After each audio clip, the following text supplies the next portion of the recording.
Hello and welcome back to the course on deep learning. In today's tutorial, we're talking about gradient descent.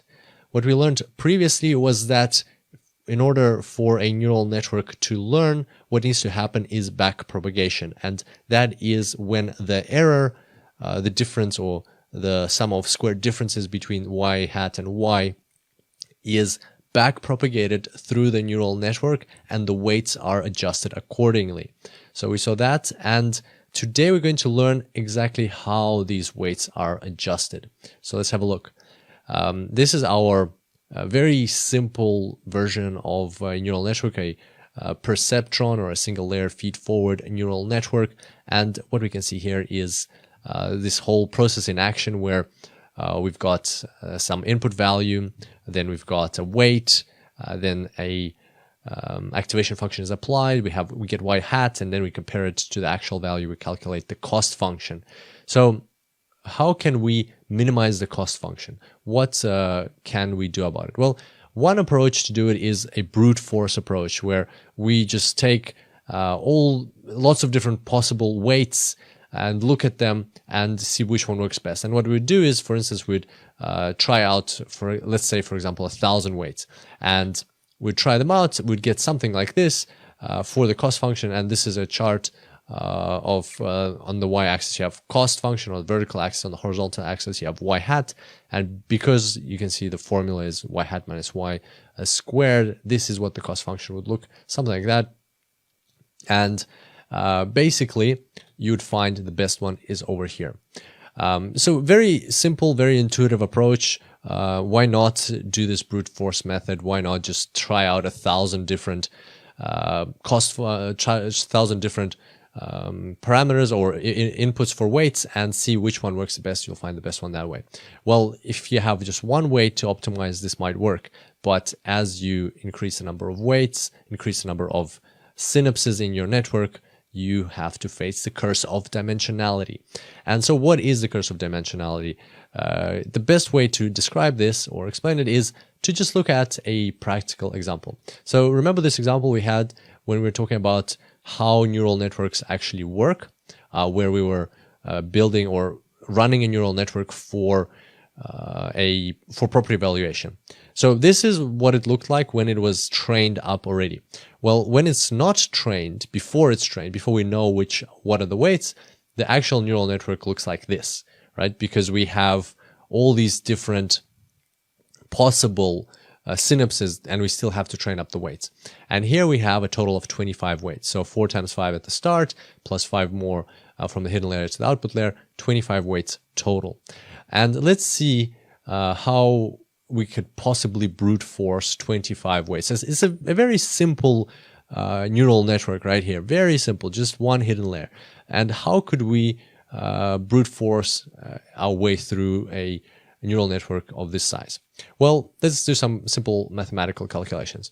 We have 25 weights, so that means if we have 1,000 combinations that we're going to test out for every weight, the total number of combinations is 1,000 to the power of 25 or 1,000 or 10 to the power of 75 different combinations. Now let's see how Sunway Taihu Lite, the world's fastest supercomputer as of June 2016, how would it approach this problem, right? So Sunway Taihu Lite, it looks like this. It's a whole huge building pretty much for this one supercomputer, and it got the Guinness World Record for being the fastest supercomputer. Right now, it is the fastest supercomputer in the world, and Sunway Taihu Lite can operate at a speed of 93 petaflops. Flop stands for floating operation per second. So it can do 93 to the power times 10 to the power of 15 floating operations per second. That's how quick it is. In comparison, average computers right now, they do like just over several gigaflops and so on. So like kind of those ranges, way less than Sunway Taihu Lite. So Sunway Taihu Lite is in the forefront of technology. And let's say hypothetically that it can do test one combination for our neural network in one flop, basically in one floating operation.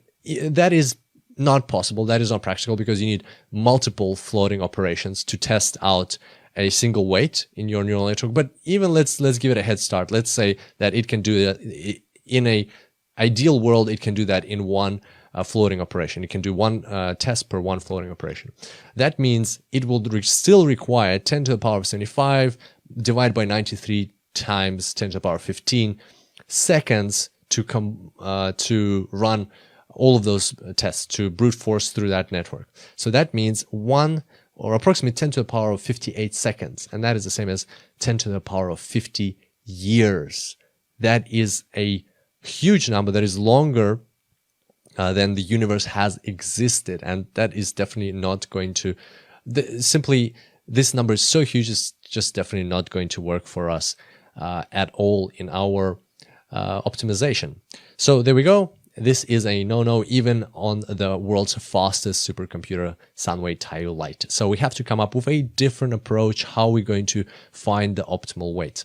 By the way, our neural network was very simple. What about if the neural network looks like something like this, right? Or even greater than that? Then, yeah, it's just not going to happen at all, ever.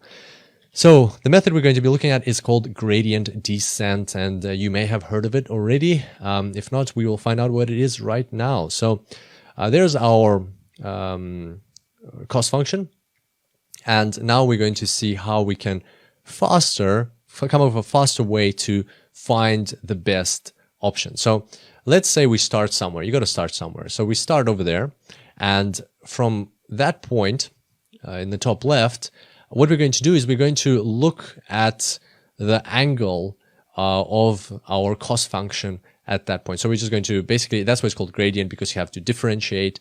We're not going to look at the mathematical equations. We will provide some tips on additional reading at the end of the next lecture.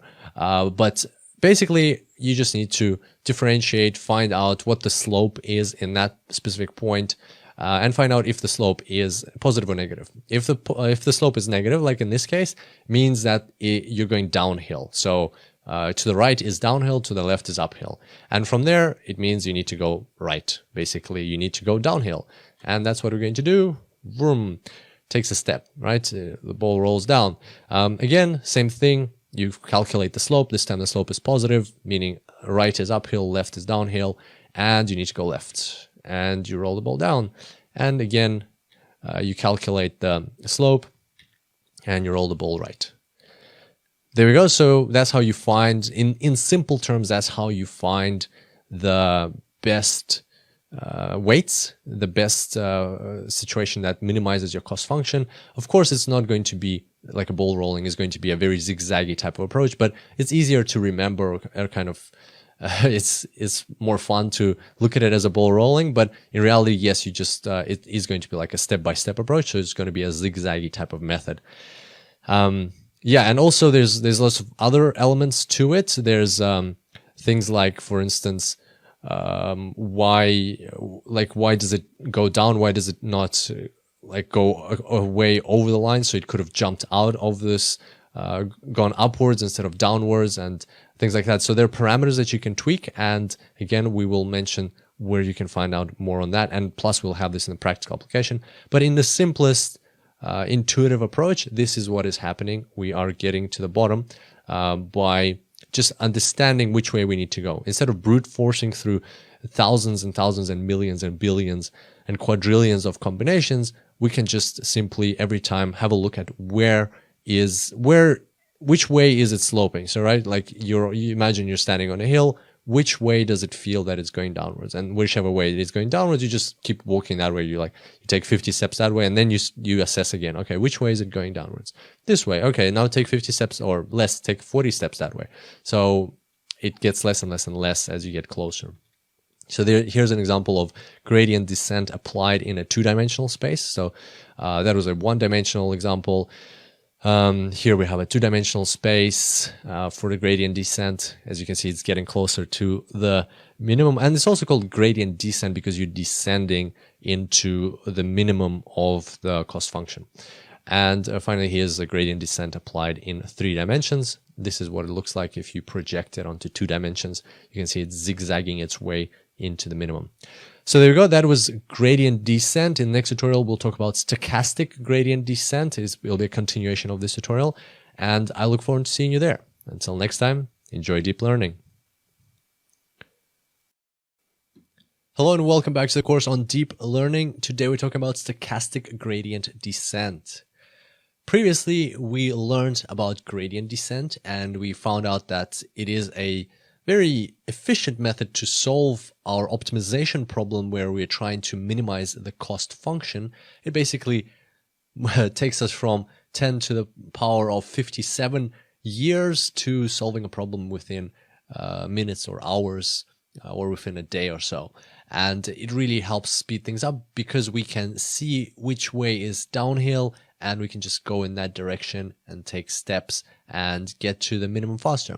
But the thing with gradient descent is that this method requires for the cost function to be convex. And as you can see here, we've specifically chosen a convex cost function. Basically, convex means that the function looks similar to what we are seeing now, that it's just convexed into one direction and that it, in essence, has one global minimum, and that's the one that we're going to find. But what if our function is not convex? What if our cost function is not convex? What if it looks something like this? Well, first of all, how could that happen? Well, that could happen because if we, first of all, choose a cost function which is not the square difference between y hat and y, or if we do choose the cost function which is like that, but then in a multidimensional space it can actually turn into something that is not convex. And so what would happen in this case if we just try to apply our normal gradient descent method? Something like this could happen. We could find a local minimum of the cost function rather than the global one. So this one was the best one and we found the wrong one, and therefore we don't have the correct weights. We don't have an optimized neural network. We have a subpar neural network. And so what do we do in this case? Well, the answer here is stochastic gradient descent. And it turns out the stochastic gradient descent doesn't require for the cost function to be convex. So let's have a look at the two differences between the normal gradient descent that we talked about and the stochastic gradient descent. So normal gradient descent is when we take all of our rows, we plug them into our neural network. And once again, here we've got the neural network copied over several times, but the rows are being plugged into that same neural network every time. So there's only one neural network. This is just for visualization purposes. And then once we've plugged them in, we've calculated our cost function based on the formula on the right and looking at the chart at the bottom. And then we adjust the weights then. And this is called the gradient descent method, or it's also the proper term is the batch gradient descent method. So we take the whole batch of from our sample, we apply it, and then we run that. The stochastic gradient descent method is a bit different. Here we take the rows one by one. So we take this row, we run our neural network, and then we adjust the weights. Then we move on to the second row. We take the second row, we run our neural network, we look at the cost function, and then we adjust the weights again. And then we take another row, take row 3, we run our neural network, we look at the cost function, we adjust the weights. So basically, we're looking at we're adjusting the weights after every single row rather than doing everything together and then adjusting weights. Two different approaches, and now we're going to just compare the two side by side. So here they are. This is how to visually remember them. So you've got the batch gradient descent where you're adjusting the weights after you've run them, after you've run all of the rows in your neural network. And then basically you adjust the weights and you run the whole thing again, iteration, iteration, iteration. In the stochastic gradient descent method, you run one row at a time and you adjust the weights, you adjust the weights, you adjust the weights, and then you do everything again and again. And that is called the stochastic gradient descent method. The main two differences are that the stochastic gradient descent method helps you avoid the problem where you find those local extremums or local minimums rather than the overall global minimum. And the reason for that in simple terms is that the SGD, or the stochastic gradient descent method, has much higher fluctuations because it can afford them. It's doing one iteration or one row at a time, and therefore the fluctuations are much higher, and it is much more likely to find the global minimum rather than just the local minimum. And the other thing about the stochastic gradient descent method compared to the batch gradient is it's faster. Like the first impression that you might have is because it's doing every single row one at a time, it's slower, but actually, in fact, it is faster because it doesn't have to load up all the data into memory and run and wait until all of those rows are run all together. It can just run them one by one. So it's a much lighter algorithm. It's much faster in that sense. So though it has way more, in those senses, it has more advantages over the batch gradient descent method. The main advantage of, or the main kind of like pro for the batch gradient descent method is that it is a deterministic algorithm rather than stochastic gradient descent being a stochastic algorithm, meaning it's random. And with the batch gradient descent method, as long as you have the same starting weights for your neural network, every time you run the batch gradient descent method, you will get the same iterations, the same results for your for the way your weights are being updated. For the stochastic gradient descent method, you won't get that because it is a stochastic method. You're picking your rows possibly at random, and you are updating your neural network in a stochastic manner, and therefore you're just going to, every single time you run the stochastic gradient descent method, even if you have the same weights at the start, you're going to have a different process, different iterations to get there. So that's in a nutshell what stochastic gradient descent is. Also, there's a method in between the two called the mini batch gradient descent method, where you combine the two and you basically run, rather than running a whole batch or running one at a time, you run batches of rows, maybe 5, 10, 100, however many rows you decide to set. You run that number of rows at a time, then you update your weights, and so on. And that's called the mini batch gradient descent method. If you'd like to learn more about gradient descent, there's a great article which you can have a look at. It's called A Neural Network in 13 Lies of Python, Part 2, Gradient Descent by Andrew Trask. And the link is below. It's on GitHub, 2015 article. Very well written, in very simple terms. It's got some interesting philosophical or just interesting thoughts on how to apply gradient descent, what are the advantages and disadvantages, and how to do things in certain situations. So it's got some very cool tips, tricks, and hacks. Very easy read, so definitely check that out. And another one, a bit more heavier read for those of you who are into mathematics, who want to get to the bottom of the mathematics, why gradient descent is that specific, what are the formulas that are driving gradient descent, how is it calculated, and so on. Check out the article, or actually the book. It's a free online book called Neural Networks and Deep Learning by Michael Nielsen, 2015 book. It's just basically, it's all online. You can go ahead and check it out there. And they're, again, very soft introduction to the mathematics, but the mathematics are pretty heavy as you go along, as you read through the article. But at the same time, it gets you into that mood. I think even it has like a warm-up chapter where you first warm up with the math and then you jump into them. So interested in math, then this is the article to go to. And there we go. So that's in a nutshell the difference between gradient descent and stochastic gradient descent, and how the two work. And on that note, we're going to wrap up today's tutorial. I look forward to seeing you on the next one. And until then, enjoy deep learning.